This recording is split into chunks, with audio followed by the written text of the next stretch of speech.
Hello my dear students, welcome to again our channel that is physics by Anju Sharma. तो हमारी एक हम series कर रहे थे जिसमें हम न्यूमेरिकल प्रॉब्लम्स को सॉल्व कर रहे थे। ठीक है, तो वही हम कुछ और न्यूमेरिकल्स को आज सॉल्व करते हैं। तो हमारा फर्स्ट जो न्यूमेरिकल है that is the radius of earth is 6400 kilometre, what is it's capacitance. ठीक है, अब देखो कैपेसिटेंस जो है वो क्या होता है, C is equals to Q by V, that is charge divided by potential. और पोटेंशियल जो होता है वो होता है आपका 1/4 pi epsilon naught epsilon R into Q by distance. ठीक है, तो यहाँ पे जो आपका 1/4 पाई एप्साइलन नॉट की वैल्यू होती है वो क्या होती है 9 इंटू 10⁻⁹ और एप्साइलन आर जो है वैक्यूम एयर के लिए हम लोग 1 लिखते हैं यहाँ पे। ठीक है, तो यहाँ पे जो रेडियस यानी कि डिस्टेंस जो दिया हुआ है that is radius is equals to कितना है 6400 किलोमीटर। ठीक है, तो इसको अगर आपने मीटर में चेंज, क्योंकि ऐसा ही सिस्टम होना चाहिए, तो ऐसा ही सिस्टम में आप क्या करोगे, इसको 6400 को किलोमीटर को मीटर में चेंज करना है तो 1000 से मल्टीप्लाई करोगे तो ये 10⁻³ हो गया। तो C इज़ इक्वल्स टू क्या है Q बाई V। तो यहाँ पे Q V की वैल्यू है 1/4 pi epsilon naught epsilon are Q divided, अब D की जगह यहाँ मैंने क्या लिख दिया रेडियस R। ठीक है, यहाँ पे देखो अब Q और Q तो कैंसिल आउट हो जाएगा, R जो है वो क्या हुआ आपका ऊपर आ गया, R डिवाइडेड बाय अब 1/4 पाई एप्साइलन नॉट की वैल्यू क्या है वो हमने यहाँ लिखी है, डेट इज़ 9 इंटू 10⁻⁹ और एप्साइलन आर क्या है 1 है, ये 1 आ गया आपका। ठीक है, तो यहाँ पे C इज़ इक्वल्स टू क्या आ गया 6400 इंटू 10⁻³ डिवाइडेड बाई 9 इंटू 10⁻⁹। ठीक है, जब इसको आप सॉल्व करोगे तो क्या आ जाएगा 6400 को जब 9 से डिवाइड करोगे तो आपका आ जाएगा 711.1 इंटू 10 की पावर ये 3 है।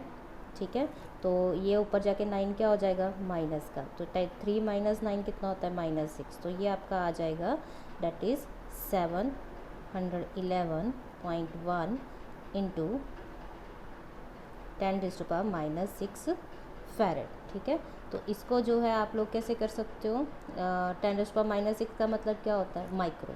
ठीक है, तो ये आपका आंसर क्या आ गया, आप बच्चे इसका साथ साथ स्क्रीनशॉट भी ले सकते हो। ठीक है, तो यहाँ पे हमारा आंसर क्या आया इसका डेट इज़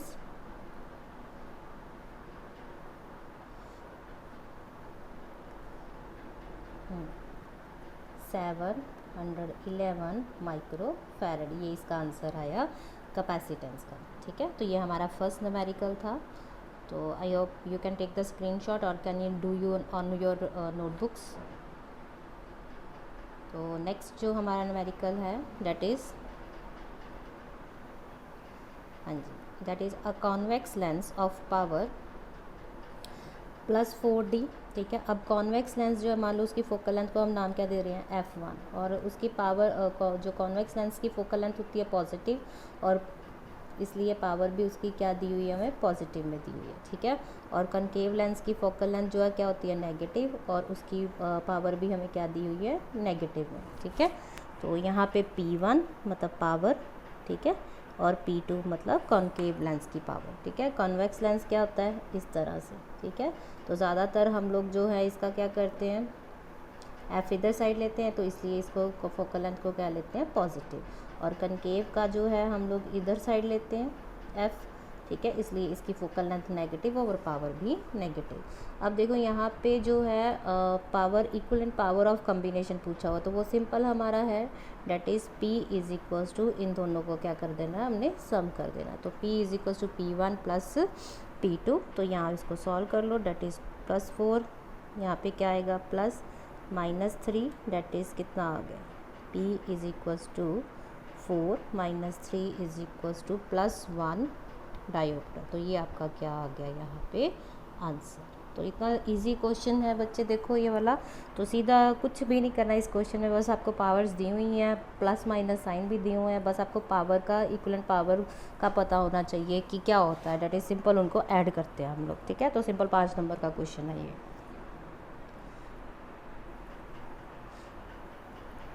तो नेक्स्ट जो है आपका थर्ड क्वेश्चन है आपका that is convert 1 kilowatt hour into जॉल। अब ये देखो ये 3 बार पेपर में आया हुआ है, ठीक है। अब किलोवाट आवर जो है वो किसकी यूनिट है, ये भी कई बार पूछ लेते हैं पेपर में, ठीक है। तो ये यूनिट है आपकी इलेक्ट्रिकल एनर्जी की यूनिट है, इलेक्ट्रिकल एनर्जी की, ठीक है। तो 1 किलोवाट आवर को आपने किस में कन्वर्ट करना है, जॉल में। तो हम क्या करेंगे, सिंपल इसको पहले लिख के खोल के लिख देते हैं, 1 किलोवाट इंटू 1 आवर, ठीक है। तो यहाँ पे किलोवाट मतलब क्या होता है, 1 किलोवाट में कितने वाट होते हैं, 1000 वाट।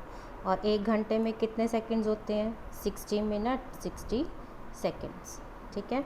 और वाट जो है वो क्या है, पावर होता है। तो पावर क्या होता है, that is work upon time. Work की यूनिट क्या होती है, जूल, और टाइम की यूनिट क्या होती है, सेकंड। तो जूल पर सेकंड वाट को लिख दिया हमने, और 60 इंटू 60 मतलब क्या हो गया, 3600 सेकंड, ठीक है। तो ये सेकंड और सेकंड आपस में कट गए, तो इसको जब सॉल्व करोगे तो आपका क्या आ गया, 36 इंटू 10⁵ जूल, ठीक है। अगर हम इसको डेसिमल पॉइंट में याद रखना चाहें तो वो आपका होता है 3.6 इंटू 10⁻6 जूल, ठीक है। तो किया क्या हमने, सिर्फ 10 से मल्टीप्लाई और डिवाइड कर दिया। जो मल्टीप्लाई किया है उसकी पावर क्या बन गई, 6, ठीक है, क्योंकि 5 तो ऑलरेडी था। एक जो मल्टीप्लाई किया उसने पावर इंक्रीज़ कर दी, और जो नीचे 10 से हमने डिवाइड किया था 10 से, उसका डेसिमल में कन्वर्ट कर दिया 3.6, ठीक है। तो ये भी देखो बहुत बार क्वेश्चन आपका पेपर में आया हुआ है।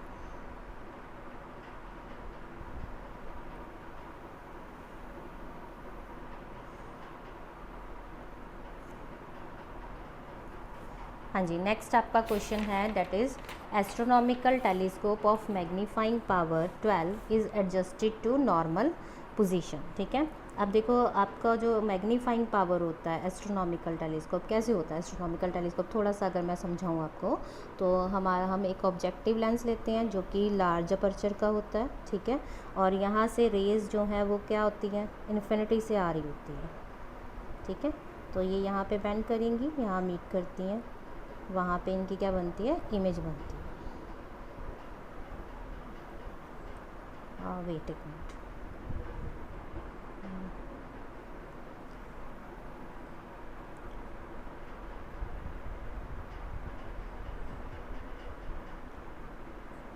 तो यहाँ पे हम बना देते हैं, ये इसका ऑप्टिकल सेंटर है, यहाँ पे रेज आई, ठीक है। ये ऑप्टिकल सेंटर वाली तो सीधी निकलेगी, और जो दूसरी है वो यहाँ पे मीट करती है, ठीक है। जहाँ पे मीट करेंगी वहाँ पे इसकी क्या बन गई, इमेज बन गई।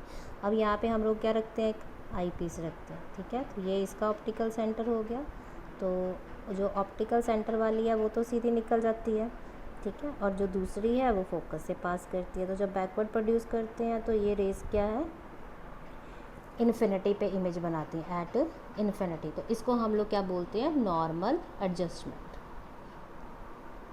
नॉर्मल एडजस्टमेंट, ठीक है। कि जब भी रेज भी ऑब्जेक्ट से कहाँ से आए, इन्फिनिटी से आए, और इमेज भी कहाँ बने, इन्फिनिटी पे, तो उसको हम लोग क्या बोलते हैं, नॉर्मल एडजस्टमेंट। तो उस केस में जो मैग्नीफाइंग पावर होती है हमारे पास होती है ratio of focal length of objective lens to the focal length of eyepiece. और इसमें जो लेंथ ऑफ द ट्यूब बनती है, लेंथ ऑफ द ट्यूब मतलब क्या होता है कि इन दोनों लेंसेज के बीच का जो डिस्टेंस है, तो वो क्या बनेगा, एफ ओ प्लस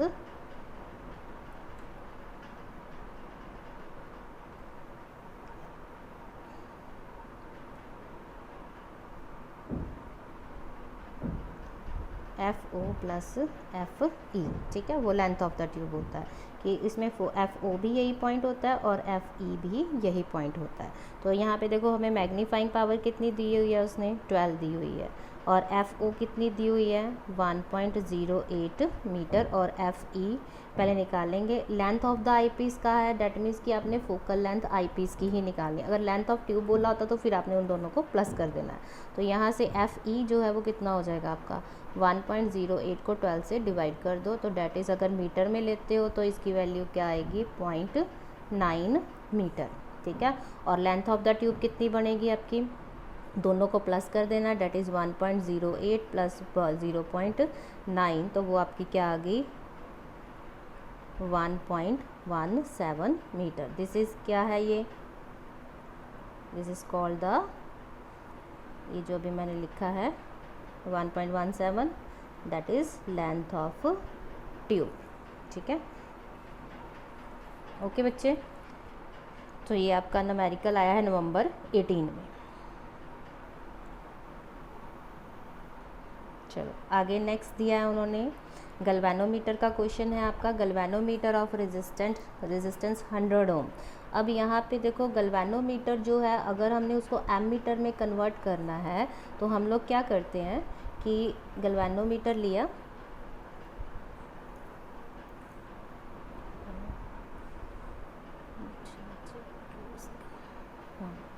ठीक है, ये गल्वेनोमीटर लिया तो इसके पैरेलल में एक लो रेजिस्टेंस शंट हम लोग लगा देते हैं, ठीक है, तो वो क्या बन जाता है एमीटर। तो यहाँ पे उसने इसमें से जो करंट पास ऑन करेगा डेट इज़ आई जी, और इसकी जो पूरे सिस्टम की रेंज कितनी बननी है आई। तो शंट का जो हमारे पास फार्मूला होता है डेट इज़, जब भी हम गल्वेनोमीटर के पैरेलल में शंट लगाते हैं तो डेट इज़ एमीटर की जो इक्वेशन बनती है शंट की that is I G into G is equals to I minus I into I G, ठीक है। एस क्या है, शंट रेजिस्टेंस, जो कि हमने क्या करना है निकालना है, ठीक है। आई जी क्या है, जो गल्वेनोमीटर में से करंट पास ऑन हो रहा है और वो आपको कितना दिया है 1 milliampere, that is 10⁻³ ampere. और इसमें जो गल्वेनोमीटर की रेजिस्टेंस है जी कितनी दी है आपको 100 ओम दी है, ठीक है। और कह रहा है कि हमें शंट रेजिस्टेंस कितनी लगानी चाहिए कि हम इस गल्वेनोमीटर को किस में कन्वर्ट कर सके एमीटर में, ताकि उसकी रेंज कितनी हो 10 एम्पियर, मतलब उसमें से 10 एम्पियर करंट पास ऑन कर सके। तो आई की जो रेंज, आई की वैल्यू जो दी हुई है वो आपको 10 दी हुई है। तो अब सारी वैल्यूज़ आपको पता है तो आप इसमें बस वैल्यू पुट कर दोगे। तो एस इज़ इक्वल्स टू कितना आ गया, आई जी की जगह क्या पुट करोगे 10⁻³ जी की जगह पुट करोगे 100, और आई जो है वो आपका कितना आ गया, आई है 10, और इसमें से आपने इतना माइनस करना है 10, ये मतलब कितना हो गया आपका 1 मिली एम्पियर, मतलब 0.001 एम्पियर, ठीक है ना, मिली एम्पियर जो है।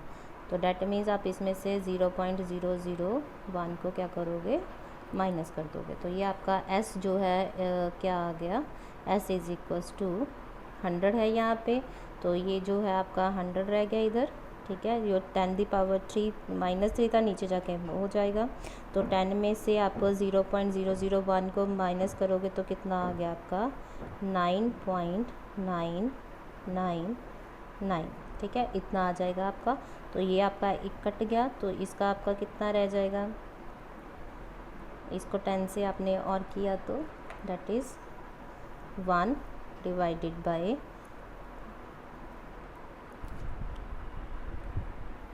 999, ठीक है। तो ये आपका आ जाएगा समथिंग, अगर हम इसको सॉल्व करें तो देखो 1 को हमने किससे करना है, एक मिनट, 1 को हमने करना है 1 डिवाइडेड बाय 9999, ठीक है। तो ये आपका आ गया 0.0001, ठीक है। तो ये हमने सॉल्व भी कर लिया। अब तो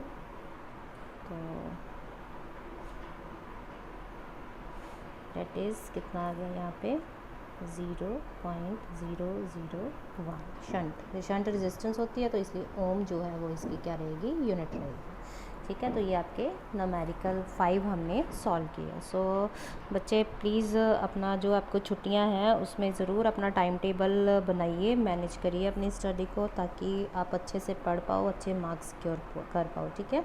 and stay tuned with me and like share and subscribe also. Thank you so much बच्चे।